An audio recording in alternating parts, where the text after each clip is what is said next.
Hello, and welcome to Nonprofit Nation. I'm your host, Julia Campbell, and I'm going to sit down with nonprofit industry experts, fundraisers, marketers, and everyone in between to get real and discuss what it takes to build that movement that you've been dreaming of. I created the Nonprofit Nation podcast to share practical wisdom and strategies to help you confidently find your voice, definitively grow your audience, and effectively build your movement. If you're a nonprofit newbie or an experienced professional who's looking to get more visibility, reach more people, and create even more impact, then you're in the right place. Let's get started.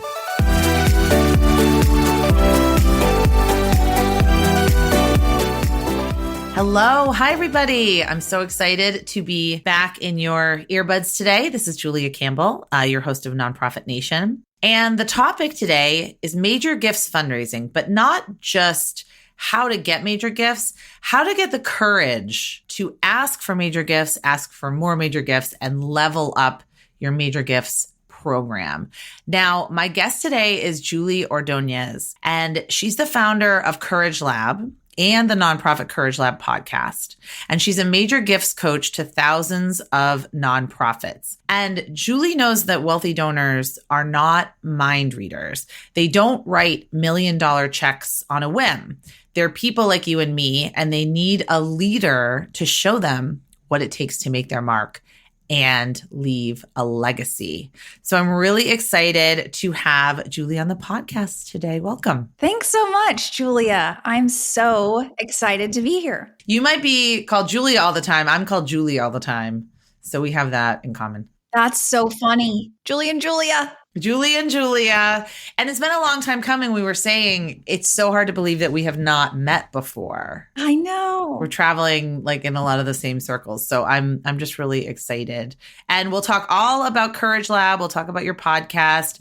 But what I want to talk about, what I want to start with is tell me about you, how you got into nonprofit work. Yeah, I had no idea that fundraising was a job. Me too. Right. And I know that's, I guess, kind of common story. I graduated from TCU in Fort Worth, Texas, and studied communication and Spanish and Latin American studies. And I was dating this guy, my boyfriend at the time, who had this dream of being in television and the film industry. And so he moved out to Los Angeles, and we did long distance and we fell in love, and I visited LA and I actually hated it. And I told him, I was like, I hate it here and I don't see myself ever living here. And, definitely judged a book by its cover, let's say. I've been to LA. It's not my cup of tea, but I'm from Boston, like an East Coaster. You can't change your ways. And it's so funny because, Julia, when I go to the East Coast, I was in DC, earlier this month, and people are like, I get that you're from Houston, you're from the South. I can see that, I can feel that. But they're like, someone asked me, do you fit in LA? Because it just seems like interesting, right? And it was meant to be a compliment because they were like, you're so direct. You just have this East Coast vibe. You seem like a New Yorker, or like you just get right to it, basically, right? The judgment was like LA is kind of, superficial and kind of like on the surface level, and that's not you, right? So interesting. So I was like, I can find the compliment in there and receive it. But yeah, so I originally didn't really like LA, but the guy that I ended up marrying, we've been married for 12 and a half years now. He works in television as an editor and post-production, and that's his dream, and he loves it. I just started meeting people in LA and really loving the people. And I was like, oh, this isn't so bad, And then I moved out here in 2009, and I knew that I was going to be in like the social impact sector. And my first job was working at a charter school in MacArthur Park, which is an area in LA that kind of has a bad, high crime history. It was actually an unsafe environment. And I only ended up working there for a semester and I left, and then I really needed a job and I was working part-time at the Gap. Mm-hmm. I worked at Express, so I totally get it. All I can think of is Reality Bites when I hear that, by the way. And my friend who I had met worked in the nonprofit world and was like, hey, a colleague of mine runs a community center in South LA and they're hiring a development associate. It's an entry-level job, but I think you would be really good at nonprofit development. I think you should go for the job. And I was like, what is that? And then they told me what it was. And I was like, fundraising is a job. That's a job. Okay. I was like, I have never done that. I don't know how to do that. And I totally was super insecure. And I mean, naturally, right? I have no idea what it is, or I've never done it. And they were like, well, do you want the job or not? Because I think you'd be good at it. And like, they need someone. And I was like, oh, okay. And then I interviewed. And I had to do a pitch for like, how would I do their gala differently? That was part of the interview process. And I did this slide deck. Don't you hate that? I kind of hate that. Because then what if they stole your ideas and ran with them? Maybe I'm just cynical. It's true. It's true. You had to do a slide deck, or you did, but you didn't have to, but you just went above and beyond. Yeah, probably. I don't think they said do a presentation, and I interpreted that as like PowerPoint. Yes, as I would have. Mm-hmm. Yeah. But I like pitched that our goal would be like $20,000. I remember the director of operations was like, excuse me, $20,000 is really low. Like, why is the goal so low? And I was like, well, I didn't want the goal to be so big that you guys would laugh at me, but I wanted something that was like more than you've done in the past. And that was my honest answer. I was so like transparent that I didn't know, I didn't know better. I didn't know to be strategic. And they were like, oh, okay, that makes sense. And I think I was just so earnest that they were like, oh, we can trust her. And so they hired me. Sandra Bryant, she was the ED for over 30 years, I believe. She just recently is announcing her retirement, but has been leading that community center for so long. And she was like, I'm hiring you because I know you don't have any experience, but you're going to add to the culture that we're trying to build, and I'll get you some training. And so she delivered on that promise. They got me training. They paid for me to get trained at the Center for Nonprofit Management in downtown Los Angeles. I took a few different courses. It was great. And that was my first job in fundraising because I needed a job, Julia. That's why I was like, okay, I need a job. Oh, that's not my first job in fundraising, but my first job as director of development was because I needed a job. And then what I love about that story is I think like most of us, we had the skill set and the motivation and the drive and almost like the guts to do it. And someone saw something in us that said, well, you don't have a formal education in fundraising. Because I think way back when I started, there really wasn't a formal education in fundraising. Now you can get a PhD in it, but they saw something, a spark. So I think for you, they probably saw that courage that is what you bring to your work now. They saw, oh, she's going to be able to grow this program. She's got great ideas. She's taking initiative, and all of those things you can't really teach. I appreciate those kind words, Julia. I don't think I was so courageous back then, to be perfectly honest. I'm not sure that's what my friend saw. I think what my friend saw was I was really good at making friends. And that's a skill that I built as a child. We moved a lot in Houston. My mom was a teacher for many, many years, and we would move schools. And if she felt that the school wasn't good enough or there was a really bad experience, we would like change schools. And I think I went to, I don't know, at least 8 different schools by the time that I was in 6th grade. So I was used to like having to start over and make friends. And I got really good at that. And I think that even being new to LA, I knew how to make friends. And it starts with being a friend. And I think that that's probably what they saw in me. I mean, I had no idea how to talk to people about money and how to update a website and write a press release and manage interns and 100 volunteers and plan a gala and do corporate sponsorships and grant writing and writing LOIs and all of these things that I ended up doing that I had no idea how to do any. I mean, and I don't even think I think I was just, I loved people. That's a huge piece of it though, because if you don't love people and if you don't love building relationships and if you're not curious about other people, I think it would be really hard to get into fundraising. But let's talk about major gifts. How did you come to focus on this? And what do you think goes into an effective major gifts program? So my first fundraising job, there was, individual giving. I'd call people up and I just started talking to them and learning their story. And how did you even get connected to this community center in the first place? And they're like, well, we've been going there for 60 years, and I'm like, whoa. And I would hear all of these amazing stories of people. And I thought, this is so awesome. I get to know people's stories, what makes them tick, what's unique about them, why they do what they do. I think I was also just fascinated at the idea that people would just give their hard-earned money to a nonprofit. I just, even that idea, that concept was so beautiful to me.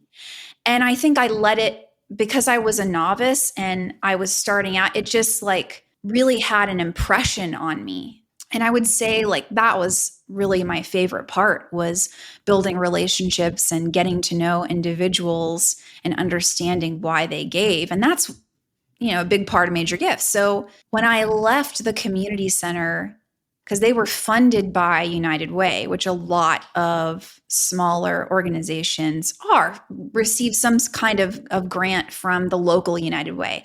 And so I was like, wow, United Way, that would be my dream to work at United Way. Wow, then I've definitely made it. And I had this dream, and they were not hiring anything but this seasonal temp job that was entry level. And this was this was years later. And I got the interview, and it was fundraising for CFC, which is the combined federal campaigns. Yes. Yep. I've done that as a development director when we had CFC at my work. So yes. Yes.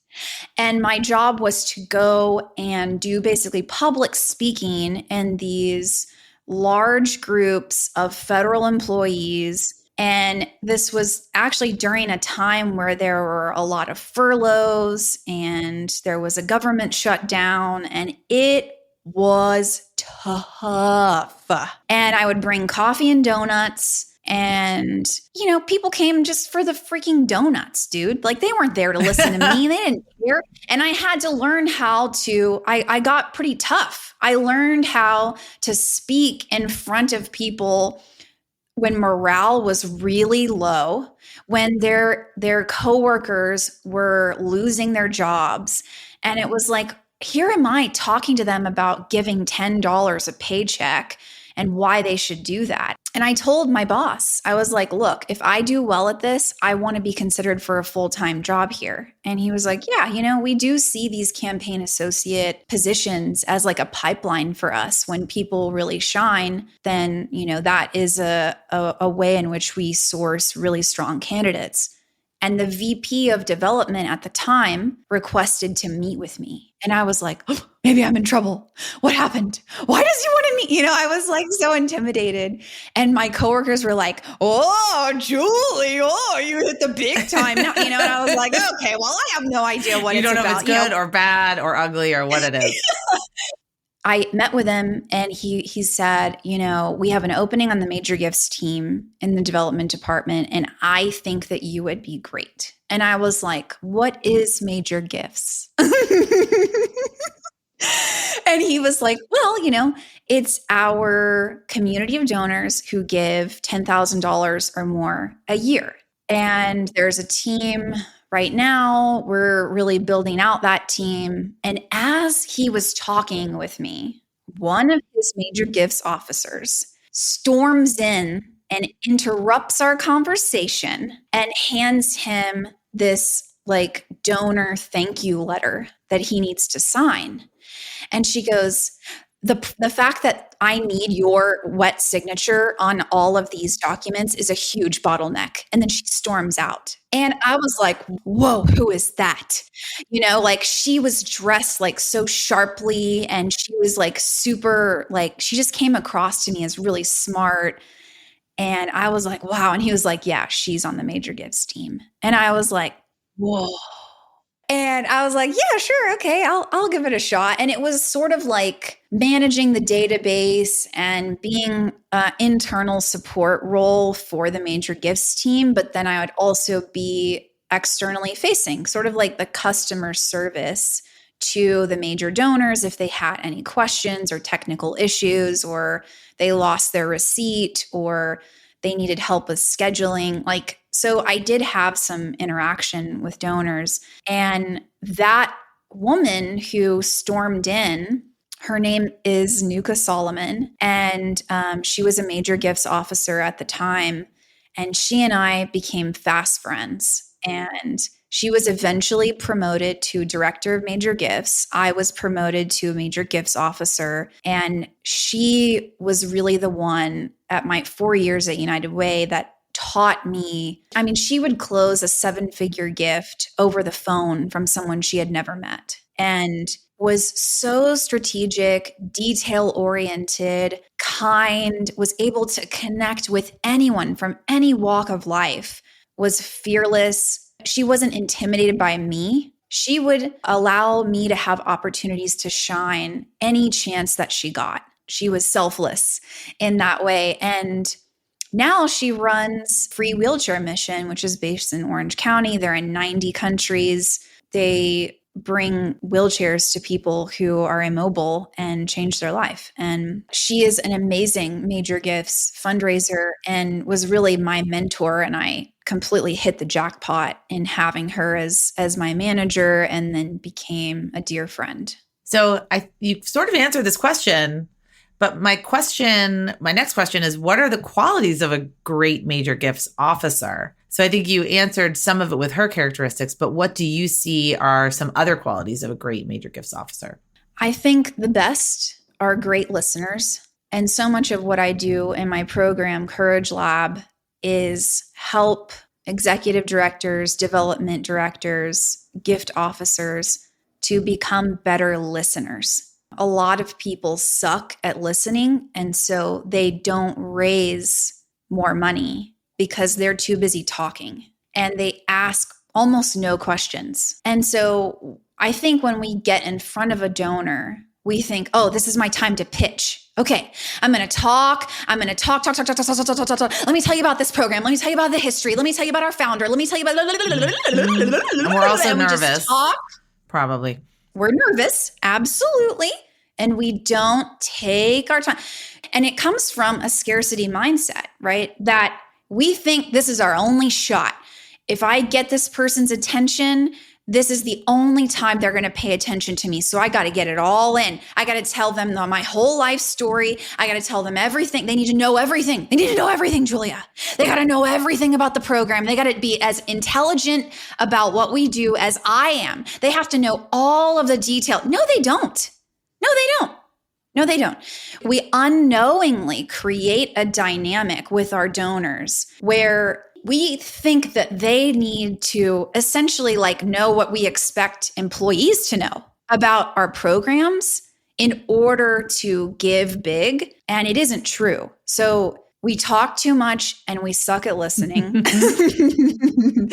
We don't ask for enough money. We don't ask for the real need and the real actual goals. We settle for the scraps and the pennies, and we feign gratitude. And we say, oh, thank you so much for your generous, quote, gift of $1,000. And we know that it is not generosity.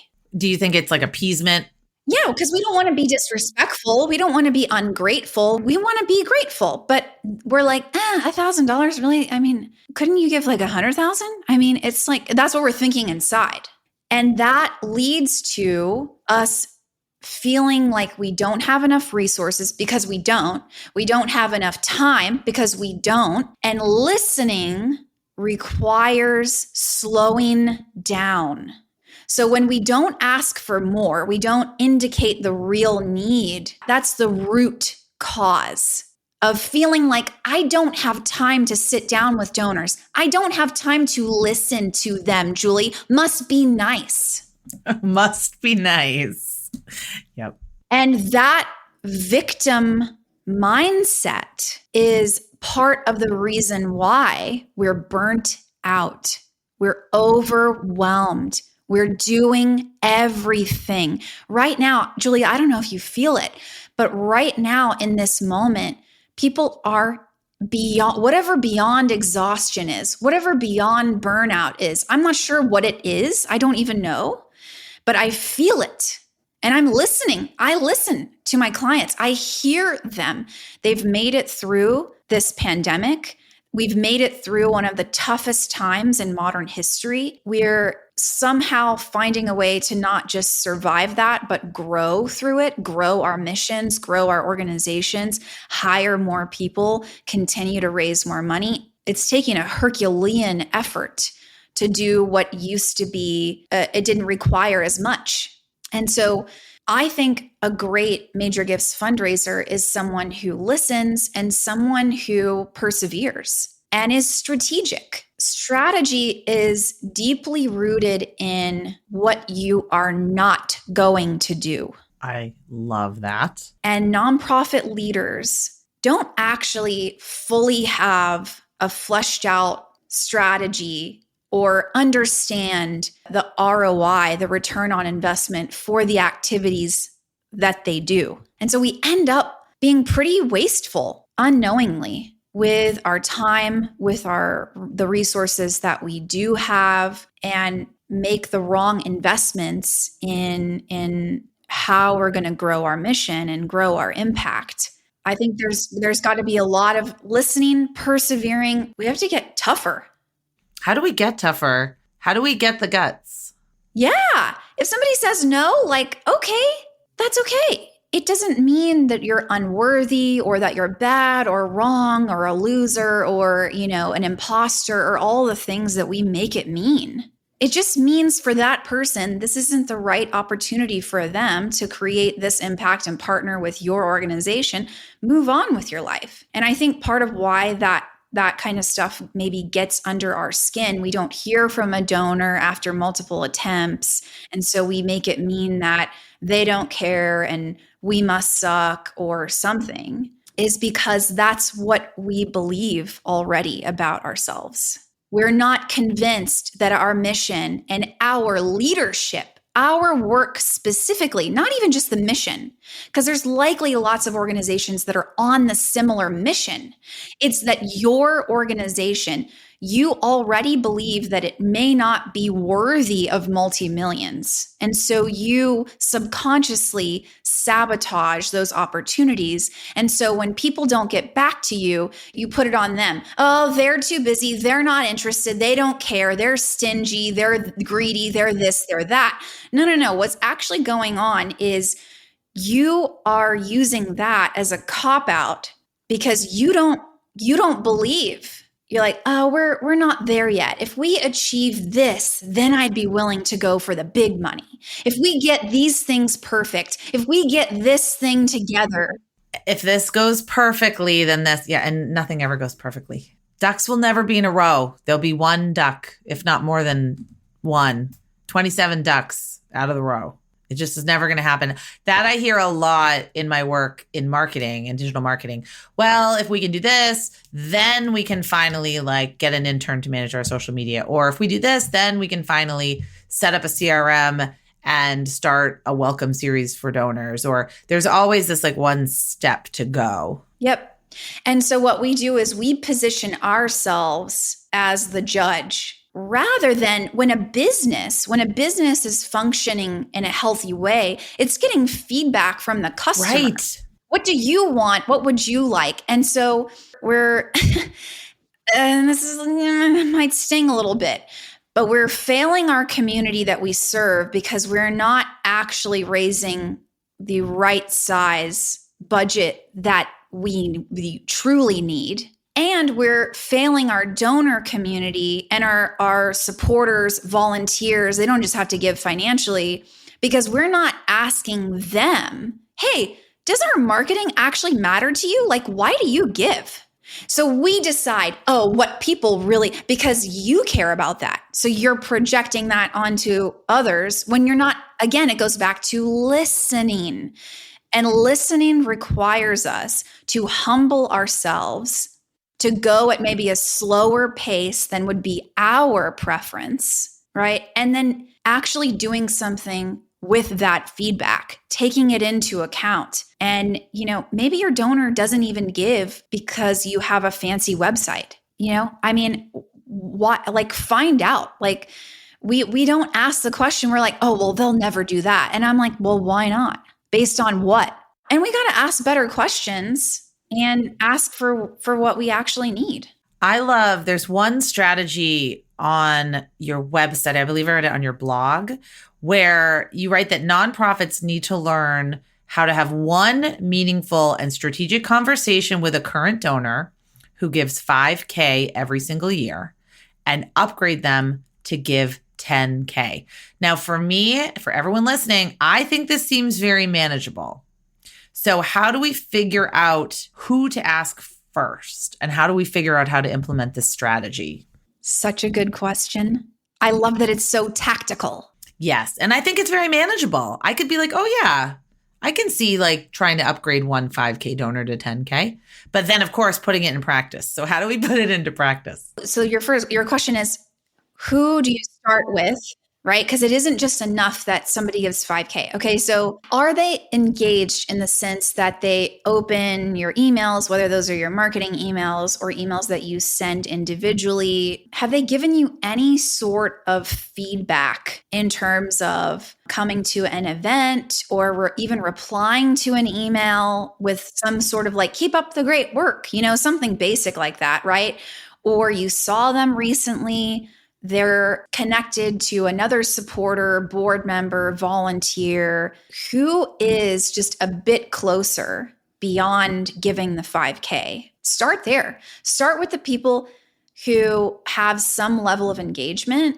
Separate from that, you could start with someone who maybe if you don't know them, start with someone who you admire and you like. You've heard good things about. You've seen them online and you appreciate the way that they run their business or some of the thought leadership that they share. Start with those people. Like, part of the strategy that I teach people is, who in your donor database do you really enjoy? And start there, because joy matters. It is infectious and people will feel that. And then tell them what you see in them. So don't just settle for being focused on the money. Actually be an encouraging person and encourage that person. When you reach out, tell them why you picked them. Like, hey, Julia, I am calling you. You've been a 5K donor for the last 7 years. That's amazing. And also, I just really love what you posted on LinkedIn lately. I love your most recent podcast. I, noticed what decisions you're making in your business, and I really admire that. I read your book, blah, blah, blah, whatever it is. Or I've heard great things about you from XYZ person that we have as a mutual friend. Like, I see you're so involved in the community. You're always out there. This just shows that you've been following them. Like, you're not just a complete stranger. And even if that's over email, if you incorporate pieces like that, then it's undeniable that it's personalized to them. You're going to way increase the probability of them replying to you. And they know this isn't a copy and paste job. This person sees me as a whole human being. That's what major gifts is. That's what the best of it is. Oh, wow. I love this. So I do want to talk to you about what you kind of see as the future. So I know that we are all hearing Chicken Little, the sky is falling, giving is down, major gifts are up slightly, but individual giving is down. I don't personally believe in the myth of donor fatigue, but I do know that a lot of my listeners are reading the headlines and reading a lot of these reports. So what do you think we should be focused on? Because when we release this episode, it's going to be the new year. So what do you think we should be focused on right now when it comes to like individual giving and fundraising in general? I think the future of major gifts fundraising is pastoral. And what I mean by that is we, as the fundraisers, as the nonprofit CEOs, are influencing ultra high net worth individuals to become the most generous version of themselves. And that is done through relationships. It's so rare now that people have authentic, healthy relationships. And there's a lot of people who have bad intentions. There's a lot of people who are duplicitous. There's a lot of fraud. There's a lot of bots and a ton of information, and we can't even discern what's true and what isn't. And so we're in a time, and it's going to, I think, be even more magnified because we have so much access to so much, more than ever in the history of the world, more than we could ever need. And so real, authentic, one-to-one human connection is going to be so precious and the ultimate treasure. Imagine if you had the chance, if you had access to Jeff Bezos and you were able to build a relationship with him. Well, I'd rather talk to Mackenzie Scott, but yes. Right? I agree. Yes. But Mackenzie is a giver. That's true. That's very true. We don't need to convince her. Like, she's convinced. No, we don't. But we've got to be able to convince people who we wouldn't necessarily call them generous to not just give money away, but beyond that. There's a place beyond giving money away that goes even further, which is becoming a generous human being. You give more than you take, even if it's 51-49. You are here in service of others. And your primary question is, how can I be of greatest service to others and leverage every resource I have in service of others? That is the heart of generosity. And those with extreme wealth, those who are ultra high net worth, and even going through 2020 and to present day, we're seeing that the ultra rich have gotten even richer. And no, I don't think billionaires are going to save us. I do think that there is an opportunity to build relationships with folks who have wealth and listen and have conversations with them about who do they want to be? What are they going to do with all of this wealth? What are they going to do with all of this power and access?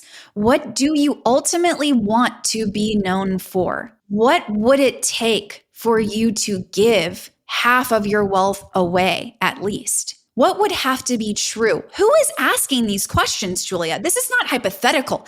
I pray to God that there is somebody who is advocating for Jeff Bezos to become the most generous version of himself. And I hope that all of us are doing that. And yes, it is about having authentic conversations with people about where their wealth came from. But even more important than that, who are they going to be moving forward? What are they going to do? And who do they want to be? Who do we want to be?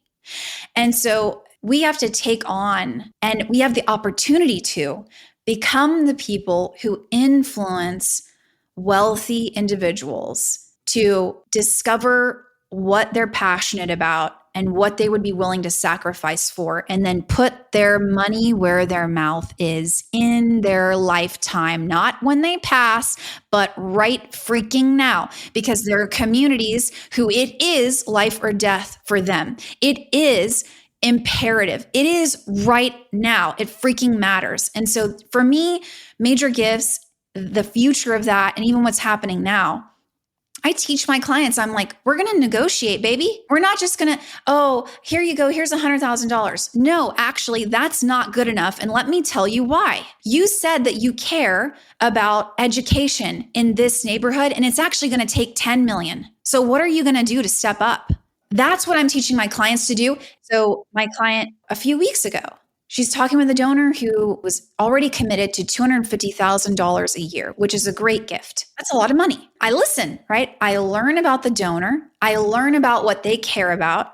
I learn about the relationship. They have a relationship that's really strong. They're partners. This donor is committed to their work, committed to the leader, the CEO, who is a Black woman. And this donor is a white man in his, towards the end of his life, past 75, and has immense wealth. And I told my client, I said, we're not just coming for his money. We're coming for his whole life. And he says that this is his number one cause. He says that he knows this really matters and that you're doing effective work and you have the data to show that you're effective at what you're doing in the community. So we are going to ask for $10 million. Wow. And she said, okay, all right, I'm going to do it. She gets on the phone. 25 minutes later, she has $2 million. So it went from $250,000 to $2 million committed over the course of 2 years. So he was willing to up his current pledge that he was already in and then give another $1 million the following year because of 25-minute conversation over the phone. And this happened in 3 business days. She met with me, we come up with a plan, and then 2 business days later, she's got $2 million pledge, and this is unrestricted. Because I don't play those restricted games. Either you trust me or you don't. Are you in? Are you out? And this is also the future. We must negotiate. This is how people get business done. And we cannot settle. We have to be honest and say, you know what? I appreciate that, but $1,000, I want you to consider $10,000. And here's why. That's amazing. That's incredible. I feel like that's just like a mic drop. And I want you to talk about, if people are not convinced to work with you after this, I don't know. But I love the call to arms for fundraisers in general, because I think what happens is that we do get very in the weeds and we get focused on the nuts and bolts of what we do. And we forget that asking for money and having people commit and create a legacy is like a radical act. And we need to do more of it. And we do need to challenge people and ask these tough questions. You've got my wheels turning so much for things that I want to, tell my own clients about how to create more courage and why fundraising is like a really generous act. So thank you for that. But how can people find out about Courage Lab? I know that you're opening the doors and I know a new cohort is going to come in February. So how can people find out about you, Julie, and also apply to be in Courage Lab? Yeah, thank you. Courage Lab is my 6-week group training program for executive directors, development directors who want to raise more major gifts, ask for more, and get the courage and the strategy that's right for them to ask for more 10K gifts. And so that's what you do. Typical results are leaders come in and they want to move fast and get results fast. That's why it's 6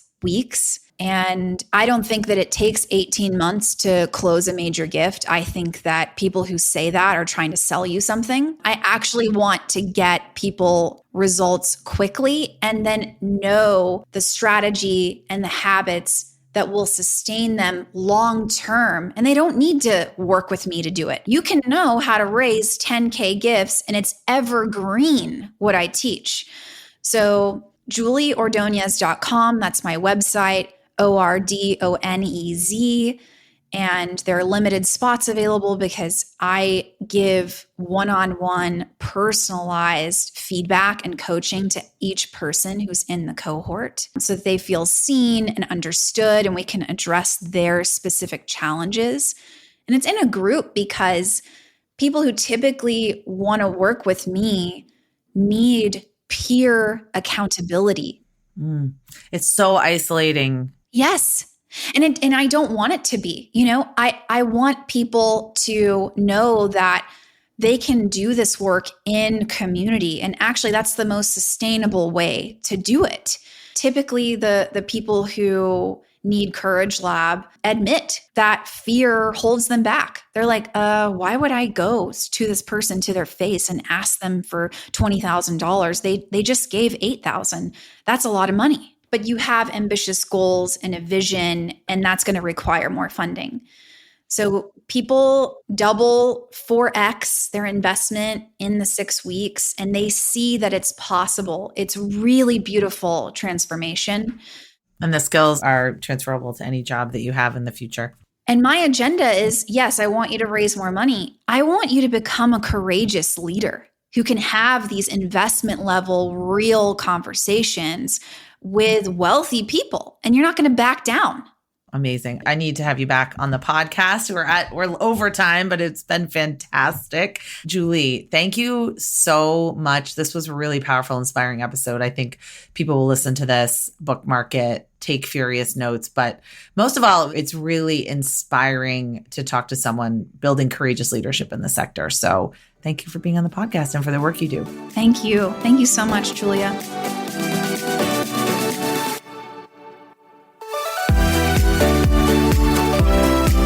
Well, hey there. I wanted to say thank you for tuning into my show and for listening all the way to the end. If you really enjoyed today's conversation, make sure to subscribe to the show in your favorite podcast app, and you'll get new episodes downloaded as soon as they come out. I would love if you left me a rating or a review, because this tells other people that my podcast is worth listening to. And then me and my guests can reach even more earbuds and create even more impact. So that's pretty much it. I'll be back soon with a brand new episode.